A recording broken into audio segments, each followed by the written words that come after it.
The worst lies were never spoken out loud. They were signed, witnessed, and sealed with wax the color of dried blood. Lottie had learned that 5 years too late. The morning air inside the healer's cottage smelled of dried lavender and chamomile smoke, a combination that should have been calming, but had long since stopped working on her. She sat on the edge of a narrow wooden stool, her spine straight, her hands folded in her lap with a stillness that cost her considerably more than it appeared. The linen of her dress was clean, but worn thin at the cuffs. Her gray cloak hung on the hook by the door, still damp from the walk through the village mud. Outside, the sky pressed low and pale over the rooftops of Ashenvale, the kind of autumn sky that offered no warmth and no apology for it. Across the small table, Marin, the only woman in this territory who still called Lottie by her given name without lowering her voice afterward, was grinding something that smelled of pine resin and iron-rich bark. Her hands moved without looking. Her eyes were on Lottie. "He ate half the bowl this morning," Lottie said before Marin could ask. "Half." Marin's hands slowed. "Same as yesterday?" "Same as yesterday." A silence settled between them, not uncomfortable, but waited. The grinding resumed. The fire in the small hearth popped once and went back to its low, steady breathing. Lottie watched the smoke curl from the bundle of herbs hanging above it, and she allowed herself, just for a moment, to feel the familiar shape of her fear, compact, practiced, contained behind her ribs like something she had been carrying so long it no longer felt separate from her. Her son, Cale, was 4 years old. He had her coloring, the pale gold hair, the fair skin that flushed easily. But his eyes were wrong, not hers, not the pale gray she saw in her own reflection. His eyes were deep, storm-dark blue, the particular shade of a sky before something irreversible happened, and they had been that color since the hour he was born. She had known then. She had known in the way that her body understood things before her mind was ready to accept them. A cold certainty, low in the chest, impossible to argue with. She had never told anyone the truth about his father. "The bark infusion will help with the fever cycles," Marin said, tipping the powder into a small cloth packet. "Add it to warm water before sleep, not boiling. If it climbs above what you felt last night, come back before dawn. Don't wait." "I won't. You always wait." Lottie said nothing to that, because Marin was not wrong. She pulled her cloak from the hook and settled it over her shoulders, tucking the medicine packet into the small leather satchel she carried everywhere. It had belonged to her mother. The strap was mended in 2 places with different thread, visible if you looked closely, the kind of repair that told a quiet story about diminishing resources and stubborn determination. She had become something of an expert in both. The village of Ashenvale sat in the southern edge of the Greyfen territory, far enough from the main pack seat that the Alpha's influence arrived mostly in the form of tax collectors and the occasional border patrol. It was not a place of importance. That was precisely why Lottie had chosen it. 5 years ago, she had arrived with nothing more than a borrowed horse, a small coin purse, and a pregnancy she had not yet told anyone about, and she had built something here. Small, fragile, deliberately invisible. A life the size of a secret. She stepped out into the gray morning and pulled the door shut behind her. The market lane was just waking. A woman in a brown wool shawl was stacking root vegetables in wooden crates outside her stall. 2 men near the farriers were loading a cart with iron pieces, their breath fogging in the cold. The smell of fresh bread cut briefly through the damp air from the bakehouse at the corner, and for one unguarded moment, Lottie let herself be just a woman walking through a village in the early morning. No history, no weight, no calculation. Then she heard the horses. Not the usual sound of a village cart or a single rider. This was many hooves, measured and deliberate, the particular cadence of a formation, trained animals bearing trained men. The sound came from the northern road, still distant but growing, and something in Lottie's body responded before her mind caught up. Not fear exactly. Older than fear. The part of her that had spent years learning to read danger as a frequency rather than a fact. She turned and walked faster toward the lane that led to her cottage. She heard the first of them enter the village square behind her. Heard the way conversation dropped, stall by stall, as the patrol came through. Heard the low murmur of a man asking something. One of the guards, she assumed, speaking to the vegetable woman. And the woman's answer, too quiet to catch the words but audible in its careful deference. Lottie did not run. Running was conspicuous. She walked at the pace of a woman with somewhere to be, which she was, because Cale would be waking soon, and the woman next door who watched him in the mornings, old Pithra with her arthritic hands, and her total lack of interest in anything beyond her own garden, would only wait so long before deciding Lottie had abandoned her responsibilities entirely. She was 20 steps from her door when she heard her name. Not called loudly, not a shout, just spoken. A single word, low and even, the kind of voice that expected to be obeyed, not because it was raised, but because it had never needed to be. Lottie. She stopped. Every reasonable thought in her head told her to keep walking. She was 20 steps from the door. She was 20 steps from her son, who was inside, who was small and feverish, and had his father's eyes. She turned around. He was on horseback at the entrance to her lane, his black destrier standing perfectly still in the way that well-trained warhorses did when their rider was absolutely calm. He wore leather and dark wool, the riding clothes of someone who had been in the saddle since before dawn, but the cut was unmistakably fine, the silver clasp at his shoulder unmistakably significant. His dark braids were pulled back, and there was a thin scar near his jaw that had not been there 5 years ago. His eyes, that impossible storm-dark blue, the exact blue she saw every morning in her son's face, were fixed on her with an expression she could not immediately name. Not rage, not triumph. Something quieter. Something that cost him something to keep contained. Aiden, Alpha King of the Grafen Highlands and 6 surrounding territories, dismounted in her lane as if he did this every day, handed his reins to the nearest rider without looking, and walked toward her. Lottie's hands went still inside her cloak. Her breath stayed even. 5 years of practice. 5 years of making herself unreadable. 5 years of knowing that the moment she let her face do anything honest, it would be over. "You're a long way from anything important," she said. His jaw tightened slightly. "I was going to say the same to you." 12 feet between them. She did not step back. She was not going to step back.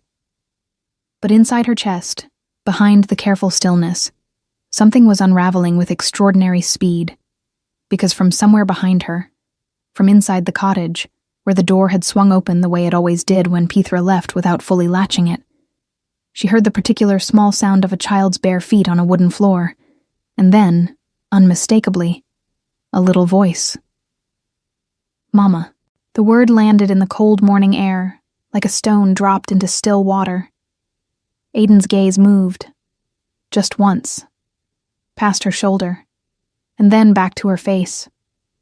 And in that single fractional shift of his eyes, Lottie understood that 20 steps had never been farther away, and that 5 years of careful, deliberate invisibility had just collapsed in the space of one syllable. Word count. 1, 412. Espera. Identifiquei que fiquei abaixo do mínimo de 800 palavras. Deixa eu continuar o bloco até atingir a contagem correta. She did not turn around. If she turned around, she would see his face when he saw Cale's, and she was not ready for that. She had never been ready for that, which was precisely why she had spent 5 years making sure it would never happen. "He belongs to someone in the village," she said. The lie left her mouth flat and clean, the way lies did when you had rehearsed the shape of them long enough. "A widow's child. I help with mornings." Aiden said nothing. That was worse than if he had spoken. She had always found his silences more difficult than other men's arguments. He looked at her with those northern eyes and simply waited, the way a man waited when he already knew the answer and was giving you the chance to stop humiliating yourself. The small feet padded closer. She heard Pithra's voice from inside, low and slow. trying to call him back, but Cale had never been a child who responded to being called back from something that interested him. That particular quality, Lottie had always privately admitted, was not inherited from her side. "Mama, who is—" "Cale," her voice came out steady. She was proud of that. She turned just enough to catch him at the door frame. 4 years old, pale gold hair still disordered from sleep, linen shirt untucked, one small fist rubbing an eye. And those eyes, fully open now, dark and storm blue and precise, blinking in the cold morning light. She watched Aiden see it. She watched the exact moment the calculation completed behind his face. It was not dramatic. That was the thing about him she had forgotten, or tried to forget. He did not perform his realizations. He absorbed them the way stone absorbed cold, quietly and completely, and the only sign was a slight change in the quality of his stillness. He became more still, impossibly more still, like something that had been holding tension releasing it all at once in a direction no one could see. "Come inside, please," he said. Not to her son, to her. It was not a question. But it was not quite an order either. It was the voice he used when he was being careful with something he did not want to damage. Lottie had spent 5 years trying to forget that voice existed. She picked Cale up. He went willingly, tucking his chin against her shoulder with the comfortable weight of a child who had never had reason to doubt he was wanted. And she turned back toward the door. Aiden followed at a distance that was deliberately respectful, and somehow still entirely too close. Inside the cottage was small. 2 rooms, a narrow hearth, a table with 2 mismatched chairs, a shelf of supplies and medicines, a curtained corner where Cale slept on a low bed she had built from boards and rope when he outgrew the cradle. The fire had burned low overnight. The room smelled of ash and the chamomile she had brewed at dawn, and the faint herbal sweetness of the bark medicine still in her satchel.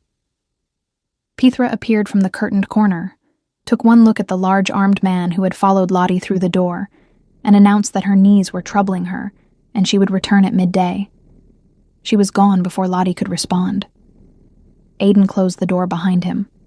He looked at the room. He did not comment on it. Lottie set Cale down and handed him a small wooden horse from the shelf, a carved thing, rough but recognizable, made by one of the village men who paid for her herb remedies in trade. "Sit by the fire," she told him quietly. "I'll get the porridge started in a moment." Cale took the horse and went to the hearthrug with the focused contentment of a child given a task he could believe in.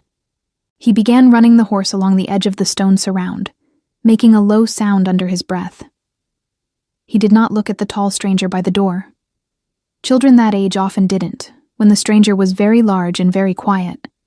They filed them under not immediately relevant and returned to what mattered. Lottie straightened and turned to face Aiden. He was watching Cale, just for a moment. Then he looked at her, and the expression on his face was one she did not have a word for. Not accusation, not grief exactly, but something that lived in the territory between them. "How old?" he said.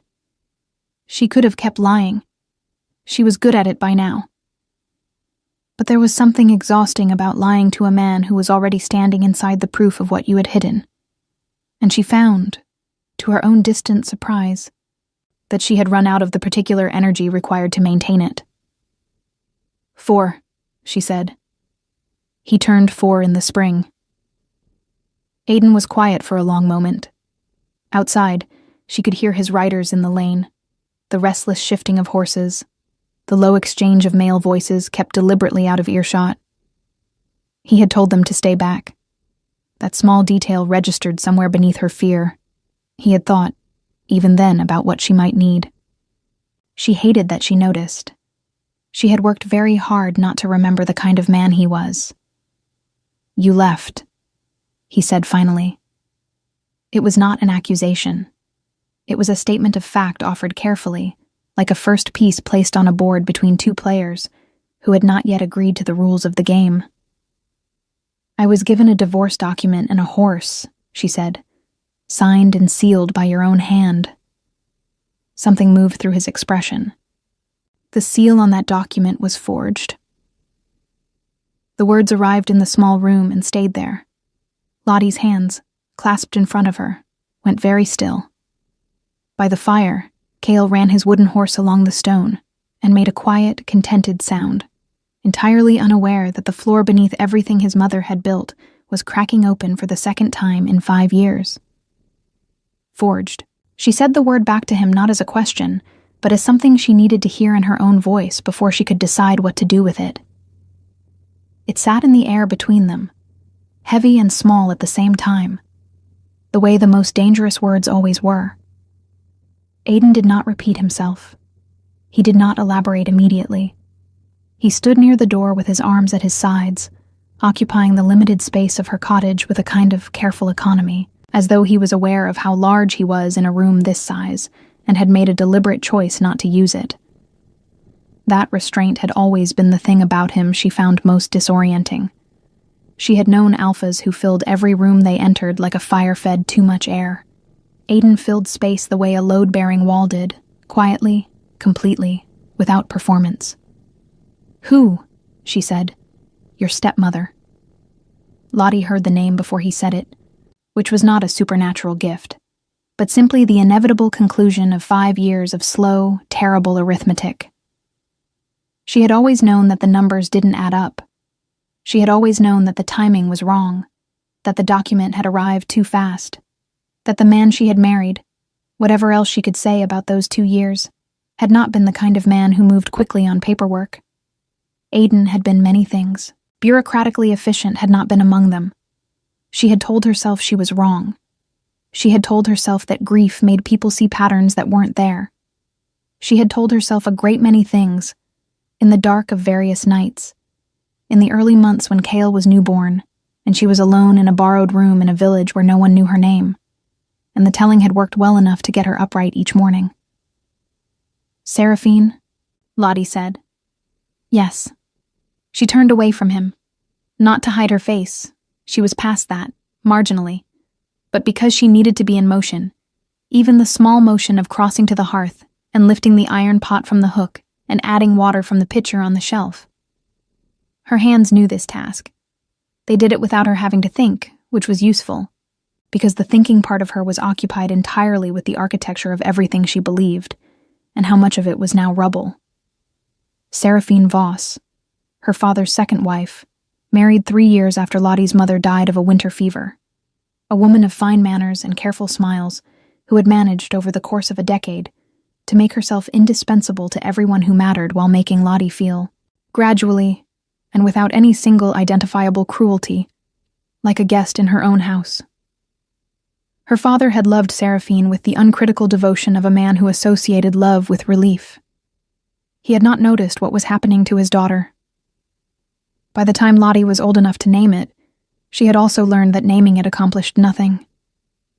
When her father died, leaving the modest Voss estate and its associated income to Lottie by birthright, Seraphine had smiled at the reading of the will with the particular expression of a woman who had already made alternative arrangements. The document was filed through the Pack Council, Lottie said, her back still to him. There were witnesses. There was a council seal. 2 of the 3 witnesses were on her household payroll, Aiden said. The third was her younger brother, who held a debt she controlled. The council seal was copied from a legitimate document. I have had 3 years to untangle it.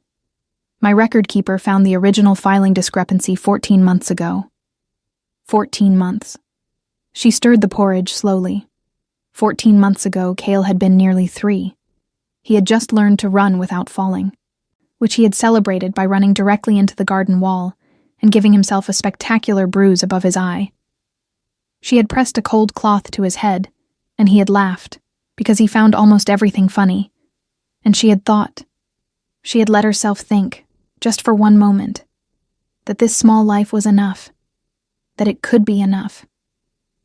"Why are you here now?" she said. "If you knew 14 months ago." Because finding the evidence and knowing what to do with it are 2 different problems. He paused. "And because your stepmother has filed a petition with the Territorial Council to have your son declared illegitimate," and any claim he carries through your bloodline dissolved. The hearing is in 18 days. The spoon in her hand stopped moving. Behind her, Cale made a small sound of frustration as his wooden horse slipped from the edge of the hearthstone, then retrieved it with the philosophical resilience of children, who understood instinctively that most problems could be solved by simply picking the thing back up. Lottie set the spoon down. She turned around. She knows about him. She has known for approximately 2 years. She has been building the petition since last autumn. How did she... But even as she asked it, she knew. The market. 3 winters ago, a trader from the Northern Road who had looked at her a moment too long, whose interest had felt less like attraction and more like assessment. She had dismissed it. She had been tired.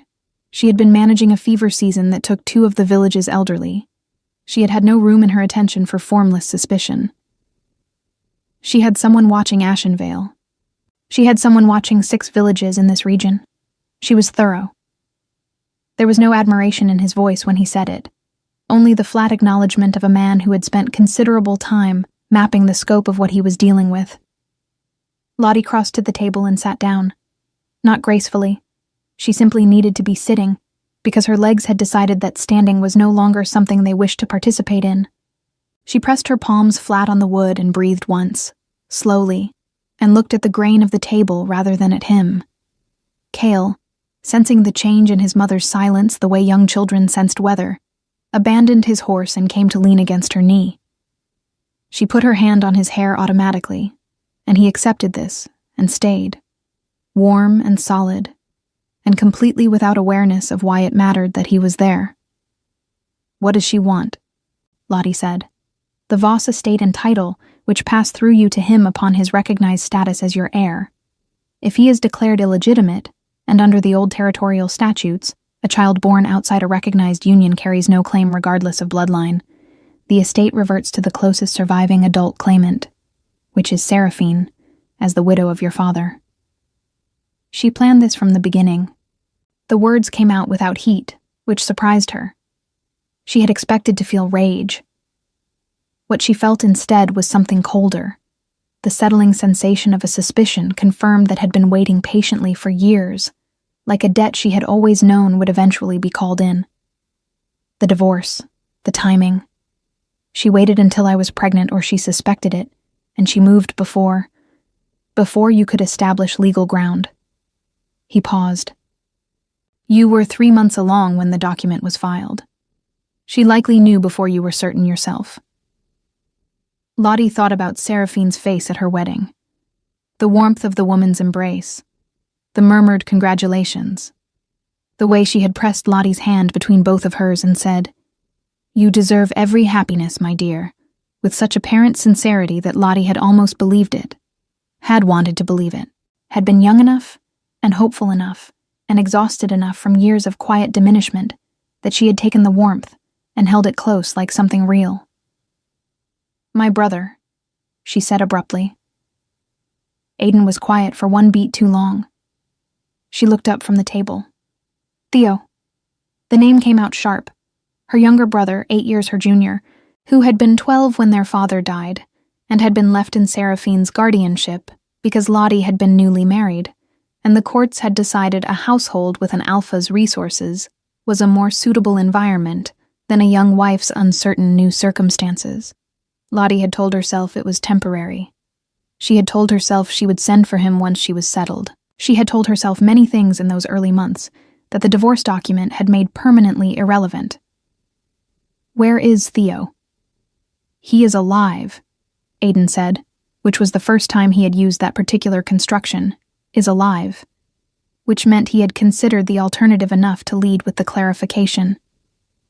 Her hand tightened in Cale's hair.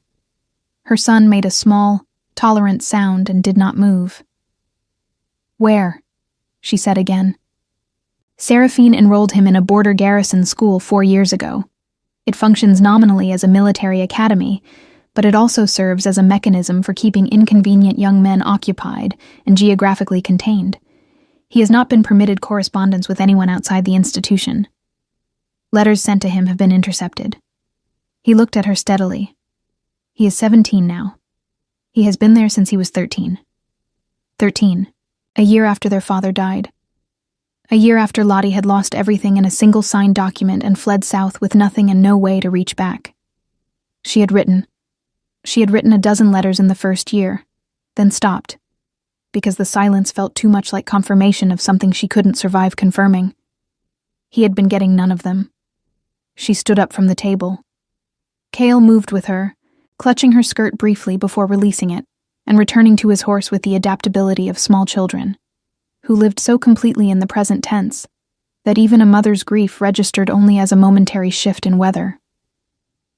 "You need to come with me," Aiden said. His voice was even. He was not telling her what to want. He was laying out the territory, the same way he always had. Clear lines, no ornamentation. No manipulation dressed as consideration. The hearing is in 18 days. To contest the petition, you need to be present, you need documentation of the original marriage, and you need the forgery charge on the divorce document presented by someone with the standing to make it hold. You. Yes.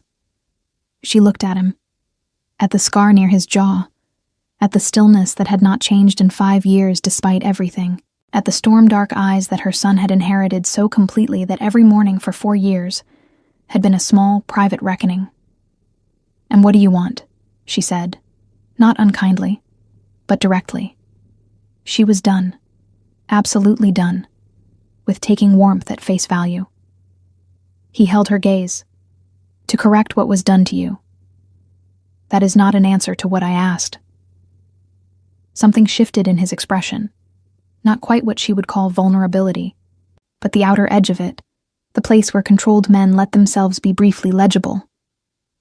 "I know what he is," he said quietly, with a slight movement of his eyes toward Cale. "And I know what was taken from both of you. What I want is a conversation I have not yet earned the right to have. For now, I am asking you to let me give you what I can, which is protection, standing, and 18 days to take back what is yours." Lottie looked at her cottage. The mended strap on the satchel, the worn cuffs, the 2 mismatched chairs. She looked at her son, running his horse along the stone, entirely trusting that the world was safe because she had always made it safe, which was the most terrifying thing about loving someone small. "I'll need an hour to pack," she said. The road north was long and cold, and Lottie spent most of the first day watching the landscape change through the gap in the carriage curtain, rather than looking at the man who rode alongside. Aiden had offered her the carriage without ceremony, simply opened the door, said it would be warmer for the child, and returned to his horse before she could decide whether to be grateful or suspicious. She had chosen the carriage. Cale had fallen asleep within the first hour, curled against her side with his fist tucked under his chin and his wooden horse still clasped loosely in his other hand. And she had sat very still so as not to wake him, watching the southern flatlands give way to rockier ground, the scrub oaks thinning and the pines thickening, the sky pressing lower and grayer as they moved toward the highlands. She had not been north in 5 years. The land remembered her even if she had worked hard to forget it. There was a quality to the highland air that was entirely distinct, colder, sharper, carrying the mineral smell of granite and the faint bitterness of pine resin, underlaid with something wilder that she had no word for except shifter territory, the particular atmospheric charge of land that had been claimed and held by wolfkind for generations. Her body recognized it before her mind did. A tightening across the back of her neck. A heightened attention. The animal awareness of prey moving back into a landscape that had once nearly swallowed her. She was not prey. She reminded herself of this carefully and consistently. On the second day, when they stopped at a way station to rest the horses and eat, Aiden's second, a broad-shouldered man named Corvin, who had the watchful eyes of someone whose primary occupation was noticing things, brought her a tray with actual food on it. Not the dried provisions she had expected, but warm bread and soft cheese and a small crock of honey that Cale immediately attempted to consume in its entirety. She had looked at the tray and then at Corvin and said nothing, because what she wanted to say was who arranged this, and she already knew the answer, and she did not want to feel what knowing the answer made her feel. Aiden joined them at the way station table briefly. He sat across from her and ate without ceremony, and Cale, who had by this point concluded that the large, quiet man with the interesting braids was not a threat and was possibly a source of entertainment, stared at him with the unguarded frankness of 4-year-olds everywhere. "Your horse is very big," Cale informed him. "He is," Aiden agreed. "Bigger than the farmer's horse in Ashen Vale. Probably. Can I see him?" "Cale," Lottie said. "After we eat," Aiden said at the same time. He glanced at her, a brief, careful glance, checking something, and then back at Cale. "He is called Dusk. He tolerates children better than he tolerates most adults." Cale considered this information with great seriousness and returned to his bread, apparently satisfied. Lottie looked at the table and concentrated on eating, which required more effort than it should have. After the meal, Aiden did take Cale to see the horse. She watched from the way station doorway. She was not going to let them out of her sight. She would never let either of them out of her sight. That was simply the permanent condition of her life now. And she saw Aiden crouch down to Cale's level beside the large black destrier, one hand steadying the horse's bridle, the other hovering near, but not touching her son. He was showing him how to stand, where to place his hand on the animal's neck. Cale was luminous with delight. She pressed her shoulder against the doorframe and looked away. She could not afford to feel soft about this. She had a hearing in 16 days, and a stepmother who had spent years building a case against her son's existence, and the man who had just crouched in the dirt to show her child a horse was also the man whose absence, however involuntary, had meant she labored alone in a midwife's cottage in a village where no one knew her real name. The softness and the wound were not mutually exclusive. She was old enough to know that, but she was also experienced enough with her own patterns to know that she needed to be very careful about which one she let guide her. She had made one decision in her life based entirely on what she felt rather than what she knew. She was still living inside the consequences. The Grafen stronghold appeared on the third afternoon, rising from the highland ridge like something the stone had grown rather than built. Dark granite walls, towers that caught the low cloud against their battlements, the great gates open, and the wolves of the household guard standing post with the particular stillness of men who had trained for years not to look impressed by anything. The yard inside the gates smelled of hay and horse and wood smoke, and from somewhere above came the sound of a bell marking the hour, deep and unhurried. Lottie descended from the carriage with Cale on her hip and stood in the yard and felt the weight of the place settle over her. She had been here before. She had lived here for 2 years. The stones knew her feet, and she knew the layout of every corridor, the location of every drafty window, the particular way the east wing smelled in autumn, beeswax and old tapestry and the faint ghost of cedar from the storage chests that lined the upper hall. The familiarity was uncomfortable in the way that former homes always were. Not quite belonging, not quite foreign, an in-between state that had no comfortable name. A woman appeared on the steps, middle-aged, linen apron, gray hair pinned with the efficiency of someone who had been managing a large household since before Lottie was born. She came down the steps and stopped 3 feet away, and looked at Lottie for a moment, with an expression that was doing considerable internal work. "Lady Lottie," she said. "Wren." The name came out before she could decide whether using it was wise. Wren had been the head of the household staff, had been one of the few people in this place who had treated her with straightforward respect, rather than the tilted-head sympathy she had received from most, as the young, human-adjacent mate of an alpha king, who the court had not known what to do with. "You're still here." "Someone has to keep the east wing from collapsing," Wren said dryly. Then her gaze dropped to Cale, and something in her face changed. Not dramatically, but in the manner of a woman who was very good at arithmetic and had just completed a calculation. She looked up at Lottie again. "I'll have rooms prepared on the Upper East Corridor. Warm and private. There's a small connected chamber that should suit a child." "That's—" She had been about to say unnecessary, but Cale chose this moment to crane his neck toward the great doors with an expression of absolute architectural fascination. And the word dissolved.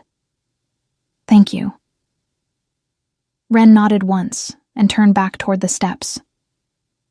Aiden had dismounted behind them, passing Dusk to a stable hand with a few quiet words.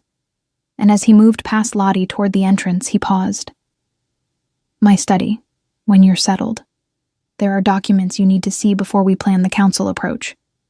It was not a command. It was an appointment, offered at her convenience. She nodded. He went inside. She stood in the yard for one more moment, with her son balanced on her hip and the Highland wind pulling at the loose ends of her braid.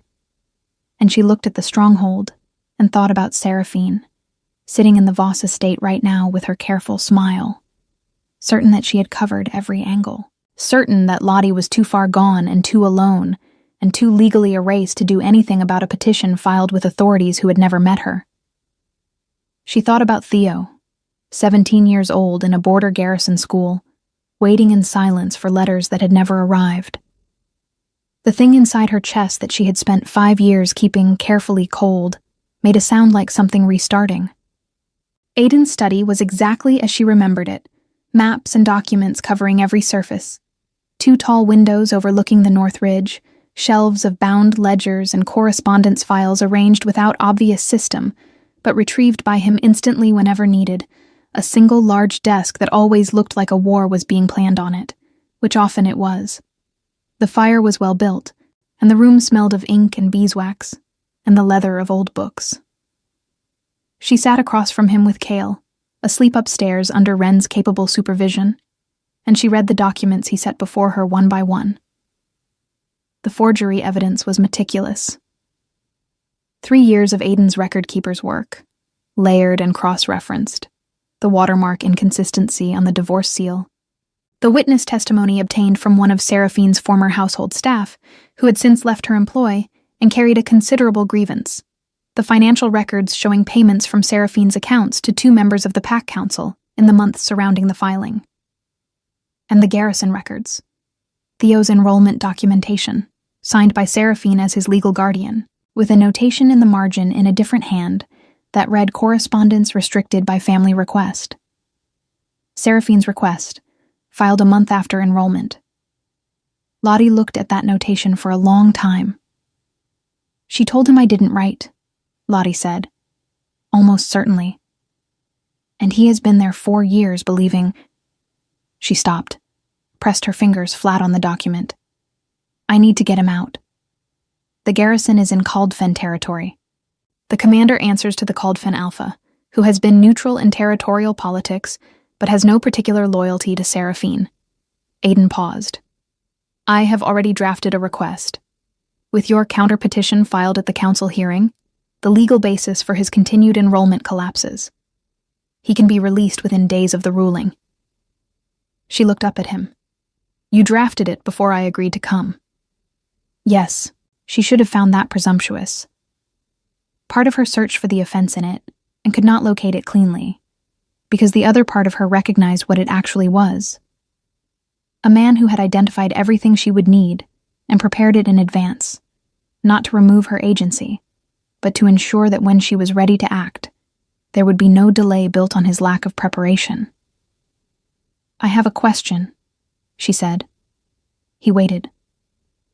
"The petition. Seraphine filed it 6 months ago, you said. She would have told the council that Cale is illegitimate. That means she told them who she believes his father is." She held his gaze. "Does the council know?" "They know there is a disputed claim involving a child with uncertain parentage," he said carefully.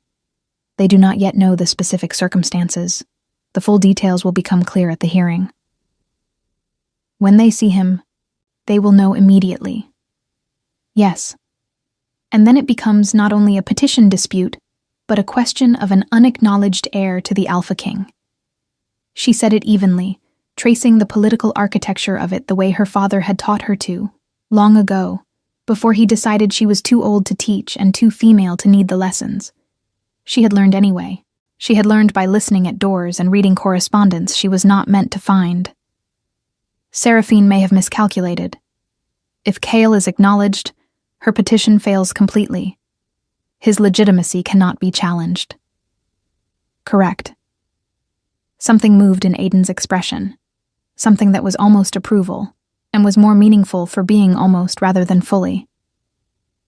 which is why the 18 days matter. She will move to accelerate the hearing or find a way to prevent you from attending. We should expect interference. What kind? Legal obstruction first. Physical, if she believes it is worth the risk. He looked at her directly. You are safe in this stronghold. His guards will not enter Grafen territory without cause, and she does not have the standing to manufacture one. But I need you to tell me everything you remember about the months before you left. Anyone who spoke to you, any document you signed, anything she might use. Lottie thought about those months. The warmth of the woman's embrace. The wedding. The slow, careful unraveling that she had watched happen to her life, and not understood until it was over. She pulled her cloak tighter and began to speak. He listened without interrupting for a long time, and outside the study windows, the highland dark came down over the ridge, and the fire burned steadily, and she talked until her voice went thin, and he refilled the cup of water on her side of the desk without making it notable, and she drank it and kept going, and somewhere in the middle of the third hour, she realized that she had said more honest words in this room tonight than she had said to any living person in 5 years. She did not examine what that meant. Not yet. On the 5th day, Seraphine's lawyer arrived at the stronghold gates. He was a thin man in an expensive coat, carrying a leather satchel with brass fittings that he held slightly away from his body, as though it contained something of great value, which it did.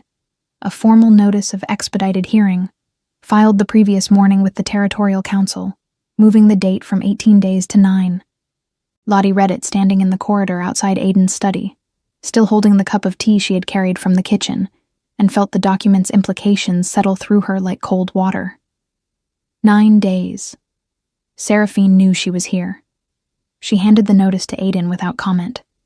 He read it, set it on the desk beside the existing documents, and looked at Corvin, who was standing near the door. Send word to the council that we will be present and prepared, he said. Then find out who filed the acceleration request and whether the motion was seconded by anyone on the standing committee. Corvin left. Aiden looked at Lottie. She's faster than I expected, Lottie said. She is frightened, he said. Frightened people move quickly and make errors. We should expect more of both. That afternoon, the second thing arrived.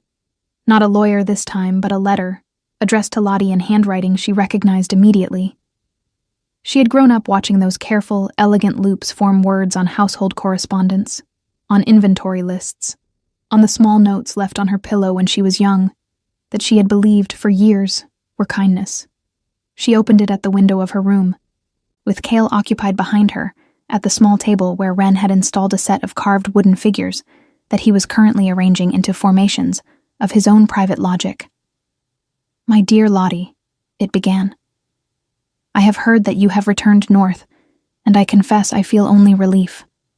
I have worried about you these long years, alone, without resources, without the protection of your name or your pack. Whatever distance has grown between us, I want you to know that my concern for your well-being has never faltered. She read the rest without expression. It was beautifully written. Seraphine had always been beautifully written, warm and precise in equal measure, the warmth placed exactly where it was most useful. The letter acknowledged the petition with graceful regret, framing it as a legal necessity rather than a personal act, a matter of preserving the integrity of the Voss line in the absence of a properly documented heir. It expressed hope that Lottie would consider the matter from a place of reason rather than emotion. It contained, in the third paragraph, a sentence so carefully constructed that it took Lottie 2 readings to find the blade inside it. I have always believed that children flourish best in stable, recognized households. And I think you know, in your heart, that uncertainty of status is the cruelest thing one can allow a child to carry. She folded the letter. She crossed to the hearth and set it in the fire, and watched it take. Behind her, Cale made a sound of quiet satisfaction as his wooden figures achieved whatever arrangement he had been building toward. She turned around and looked at him. His dark blue eyes were focused and content. He had Aiden's capacity for absorption, the ability to be fully inside a task without awareness of the room around it. She had watched that quality in his father and called it coldness in the early confused months of their marriage, before she understood that it was not coldness but depth, the interior life of a man who had learned to be entirely present with whatever he chose to attend to. She had learned so many things too late. That evening she went back to the study and told Aiden about the letter. He listened, and when she finished he was quiet for a moment.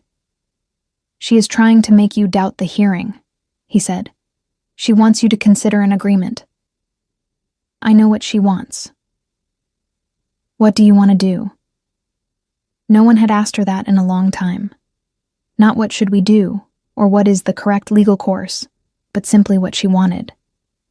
She sat with the question for a moment and felt it move through her honestly. "I want the forgery charge entered into the council record publicly," she said.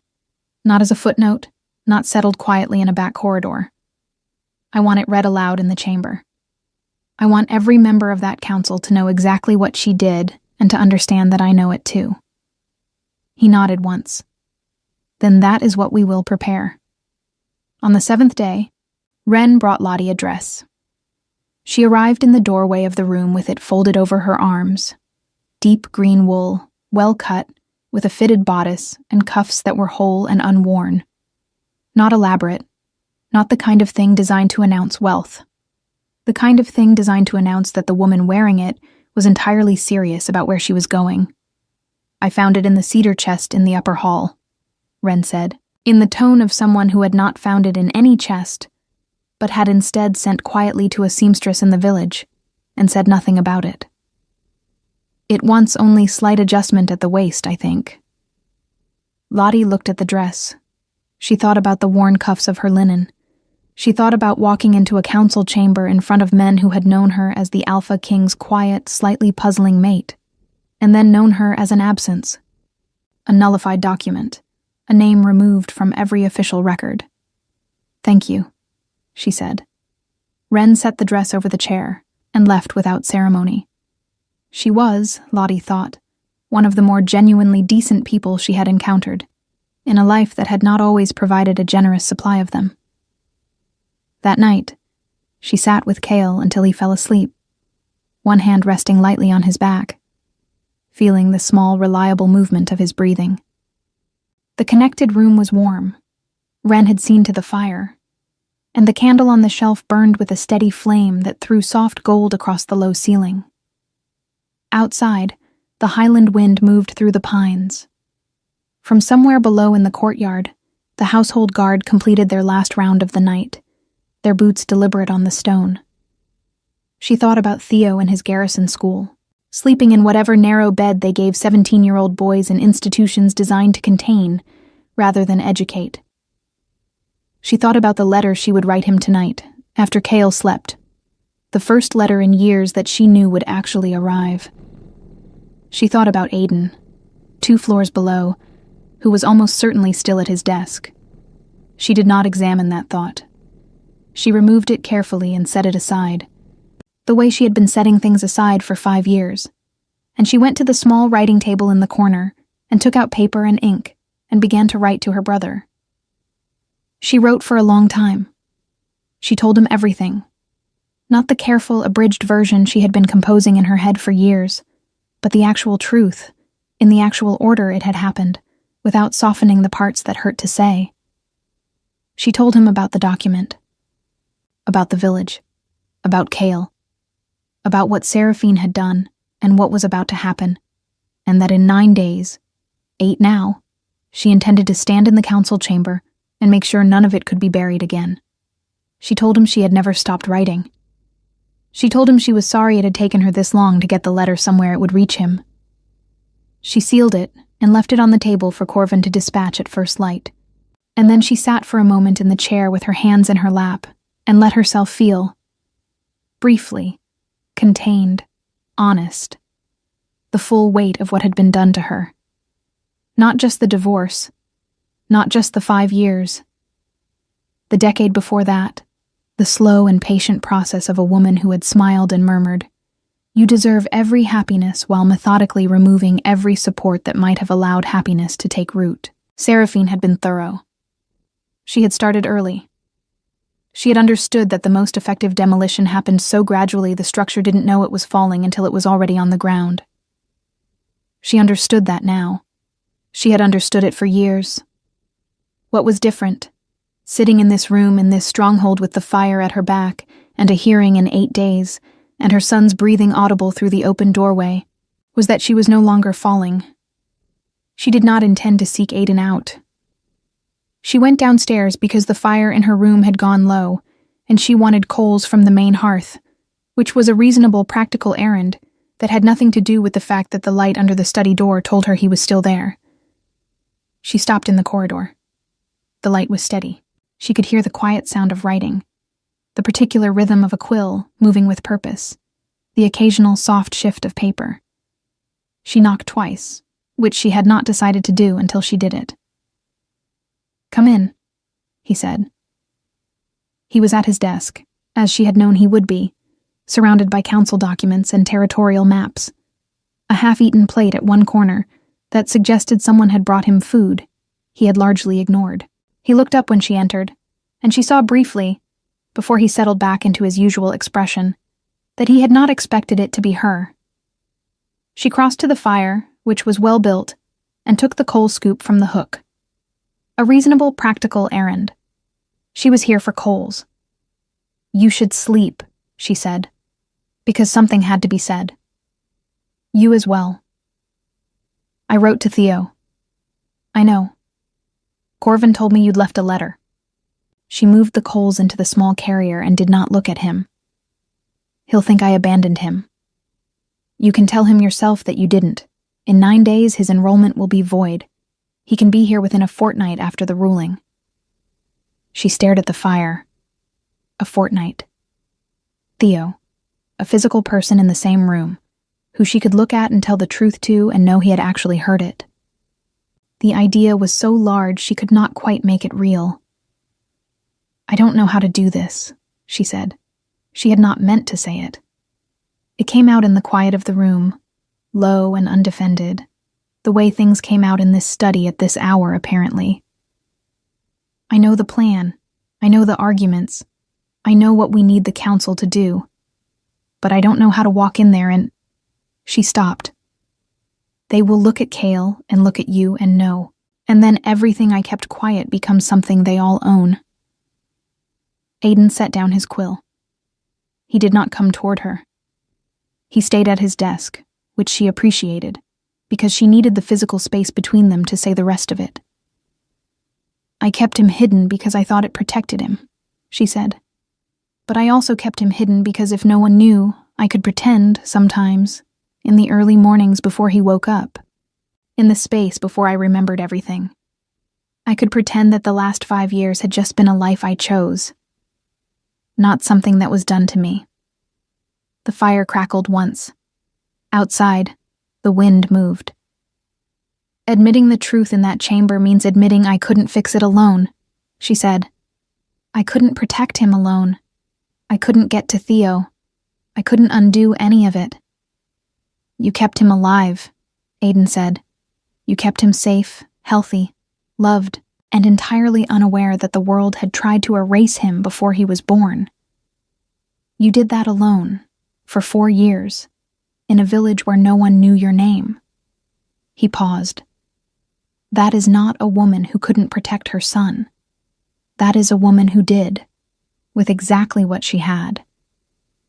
She looked at the fire for a long time. "I'm still angry at you," she said finally. "I know. Even knowing what I know about the document. Even knowing you've spent 3 years building this case." She turned to look at him. "You were gone. Whatever the reason, you were gone, and I was alone. And that is true regardless of everything else." He held her gaze, and his face was fully readable for once, not calculated, not contained, simply the direct evidence of a man receiving something honest and not flinching from it.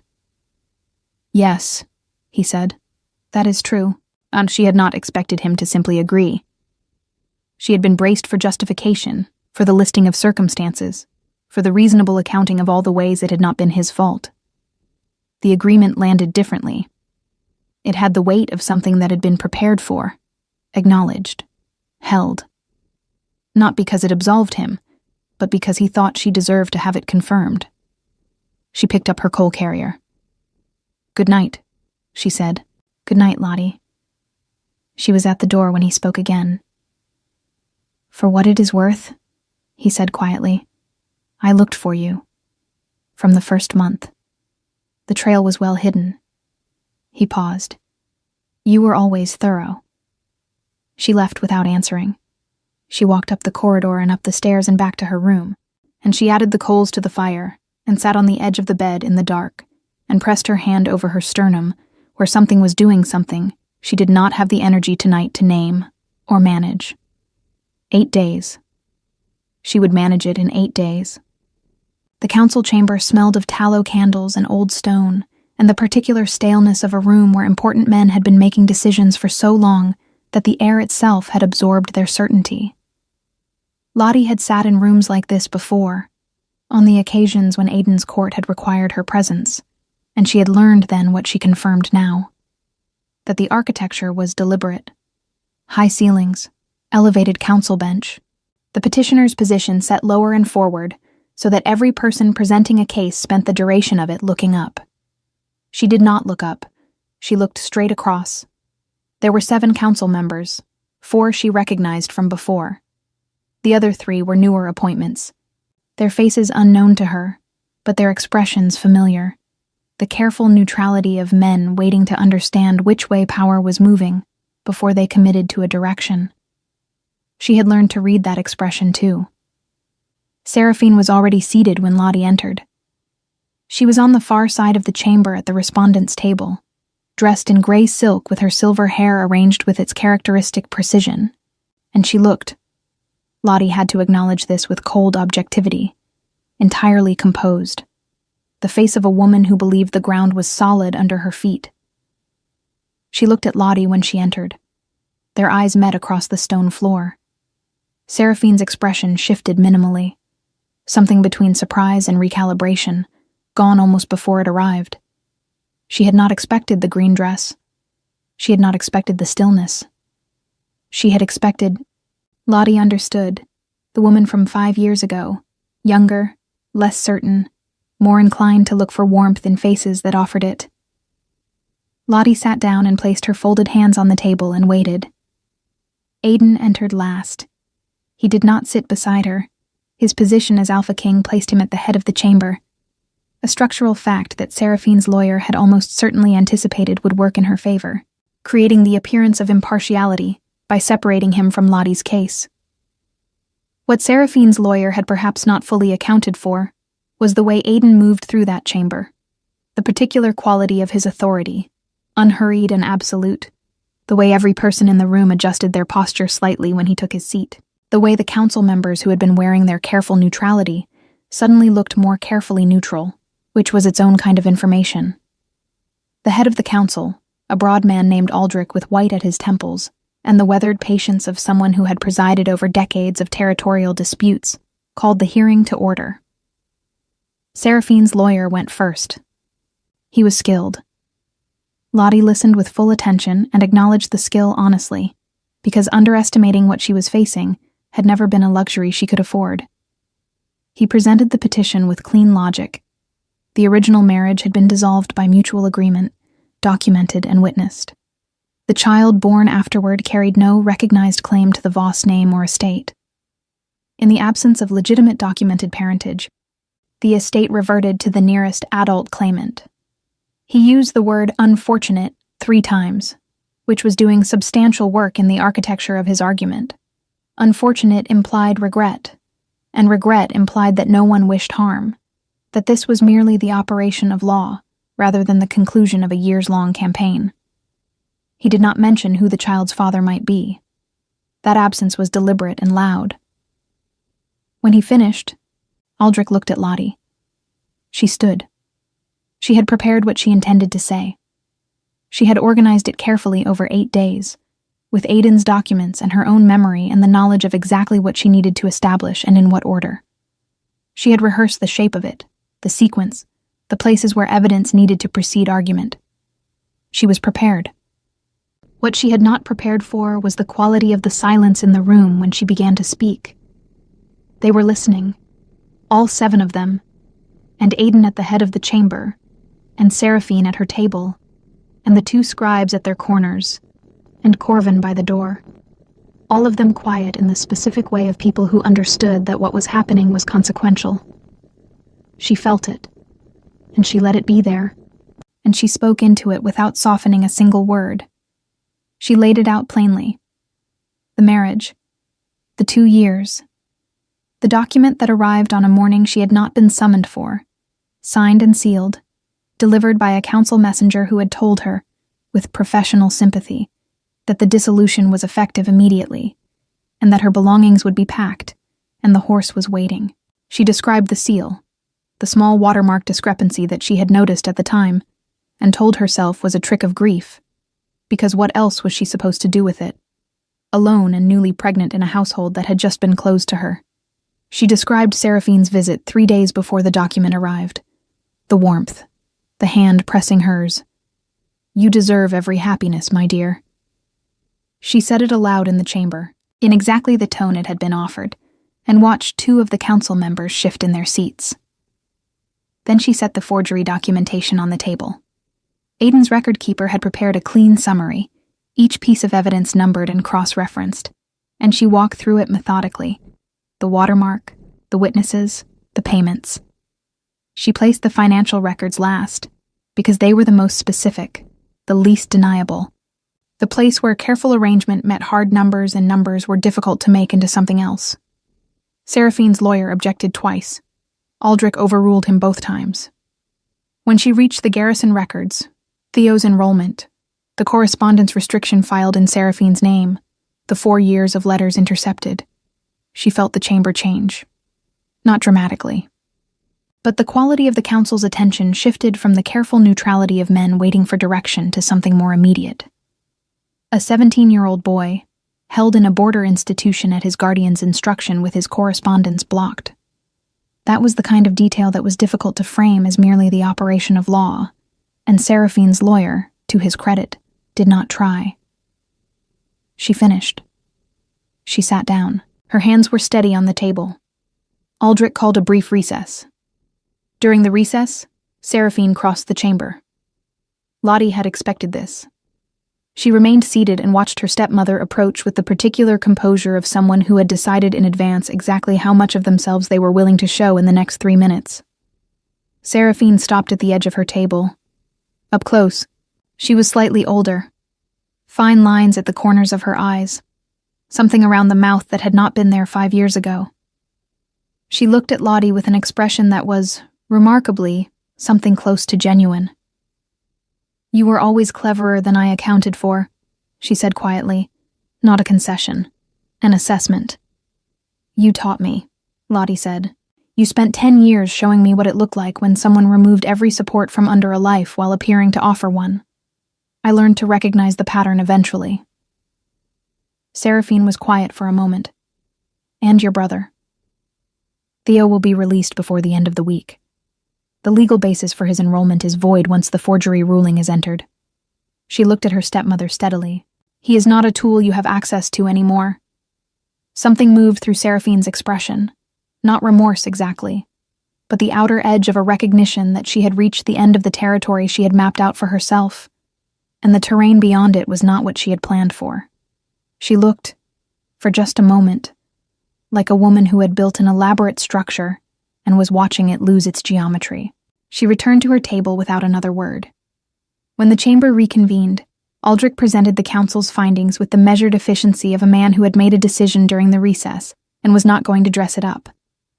The divorce document was declared invalid, forged, the seal fraudulent, the witnesses compromised. The marriage record stood. The Voss estate and its associated title remained with Lottie as the legitimate heir of her father's line. Seraphine's petition was dismissed.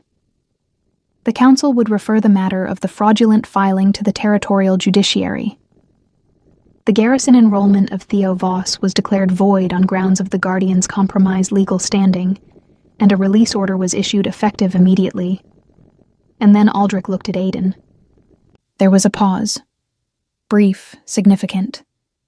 And then he said, with the careful phrasing of a man navigating a question that had not been formally raised, but was fully present in the room. The council notes that the question of the child's paternal recognition has not been formally addressed in these proceedings. Should the Alpha King wish to enter a declaration of acknowledgement into the council record, the chamber stands ready to receive it. The silence that followed lasted perhaps 4 seconds. Aiden stood. He did not look at the council. He looked at Lottie. Directly, fully, with the same quality of attention she had watched him give to everything he decided to be present with, complete and unhurried and without performance. I acknowledge Cale Voss as my son, he said. By blood, by right, and by choice. Let the record reflect it.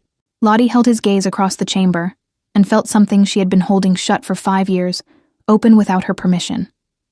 Not painfully, not with the sharp release of a wound, but with the slower, more complicated sensation of a door that had been locked so long she had stopped believing it led anywhere, opening onto a room that still had light in it.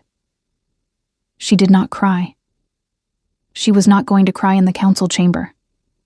But her hands, flat on the table, pressed harder against the wood, and she let that be the truth of what she felt. Theo arrived 11 days later. He was taller than she had expected, 17, and already carrying himself with the contained caution of someone who had learned, in the particular institution of a border garrison, that displaying too much of yourself was a liability. He stood in the courtyard of the Grafen stronghold, with a single worn bag at his feet, and looked at Lottie for a long moment without speaking. Then he crossed the yard and walked into her arms. And he was tall enough now that she had to reach up rather than down, and he stayed there for longer than she expected from a 17-year-old boy who had spent 4 years learning not to need things, which told her everything she needed to know about what those 4 years had cost him. I got your letter, he said, into her shoulder. I know. I'm sorry it took so long to arrive. He pulled back and looked at her with eyes that were their father's, light gray, direct. She told me you'd gone abroad, that you didn't want correspondence. She was wrong about what I wanted, Lottie said. She was wrong about a great many things. You should know all of them. And I intend to tell you everything. And then we're going to stop letting her take up space in our lives. He looked at her. Something in his face that had been young and defended began, very slightly, to ease. All right, he said. Then his gaze moved past her shoulder to where Cale was standing in the doorway with Ren, watching the newcomer with the frank assessment of a 4-year-old. Is that your nephew? Lottie said. His name is Cale. Theo looked at Cale. Cale looked at Theo. Then Cale held up his wooden horse in the manner of someone offering credentials. Theo made a sound that was almost a laugh, the first laugh she had heard from him, the first in years, rough at the edges from disuse. All right, he said again, and crossed toward the door. The night before the formal acknowledgement ceremony, the court occasion that would enter Cale's status into the official record, more public than the council hearing and more permanent, Lottie sat in the study again. She had not planned to. She came for the warmth of the fire, which was the same excuse she had used before and was equally transparent the second time. And Aiden, who was at his desk as always, looked up when she entered and did not say anything about the coals. She sat in the chair across from the desk, which was different from before, more deliberate. I'm still angry, she said. I know, he said. He set down his quill. But I understand the difference between anger that is alive and anger I am keeping alive because I am afraid of what is underneath it. She looked at the fire. The anger is real. What I am afraid of is also real. They are both true at the same time, and I am tired of using one to manage the other. He waited. He was very good at waiting. Cale deserves to know his father, she said. Not the legal record, not the council entry, his actual father. She looked at him. That means I need to be honest about what I am willing to try and what I need from you in order to try it. Tell me what you need, he said. Simply, without condition. She looked at him for a long moment, at the scar near his jaw, the dark braids, the storm-blue eyes that she saw every morning in her son's face, the stillness that she had once called coldness, and now recognized as the particular depth of a man who did not give his attention to things he was not prepared to remain present with. Time, she said. Honesty, the absolute assurance that if I tell you when I am struggling, you will not use it against me. You have all of it, he said, for as long as you need. She breathed once, slowly. All right, she said. It was not a declaration. It was not forgiveness. Not yet, not fully. Forgiveness was going to be a longer road than one night in a study, and she was not the kind of woman who offered what she did not yet genuinely possess. But it was the opening of a door she had decided to stop pretending was permanently locked. It was the choice to let something that had been buried under 5 years of necessary survival back into the light, carefully, on her own terms. That was enough. For tonight. Enough was a place to begin. Outside, the highland wind moved through the pines, and the fire burned steady, and in the room above them her son was asleep with his wooden horse, and her brother was in the east wing, in a bed that was not a garrison cot, and the woman who had spent a decade dismantling her life was answering to a territorial judiciary, and none of it was perfect or painless, or entirely healed. But the ground was solid. For the first time in 5 years, Lottie could feel it clearly beneath her feet. Not the false floor of someone else's careful arrangement, not the provisional footing of a woman managing one crisis at a time, but actual ground. Hers. Chosen, reclaimed, and real. She stayed by the fire until the candles burned low. She did not feel the need to leave. In the months that followed, the formal acknowledgement ceremony was held under the full moon of the first winter, attended by every pack elder in the Highland Territories. Cale stood beside his mother in a small wool coat Wren had stayed up 2 nights to finish, and looked at the assembled crowd with the complete composure of a child who had never been taught to doubt his own significance. Aidan placed his hand on the boy's head during the blessing, and looked at Lottie over the candlelight, with an expression she had finally stopped trying to name, and simply let herself feel. Thayo stayed. He trained with the household guard, which he was better at than anyone had expected, and he visited Lottie's sitting room on Sunday mornings to drink tea and say the things that brothers and sisters say when they are learning, slowly and with some difficulty, how to belong to each other again. Seraphine faced the territorial judiciary that winter. The estate reverted to Lottie's name as the court had ruled, and Seraphine's standing in the territorial council was permanently revoked. She retired to a small property at the southern edge of the Voss lands, the one portion her husband had left her outright, which Lottie did not contest, because she was finished letting that woman determine how she spent her energy. She did not hear from her again. Cale grew. He was loud and curious and relentless in his questions, and he had his father's eyes and his mother's tenacity. And he had never once in his life been made to feel like anything other than entirely, unconditionally wanted. That, in the end, was the thing Lottie held closest. Not the ruling.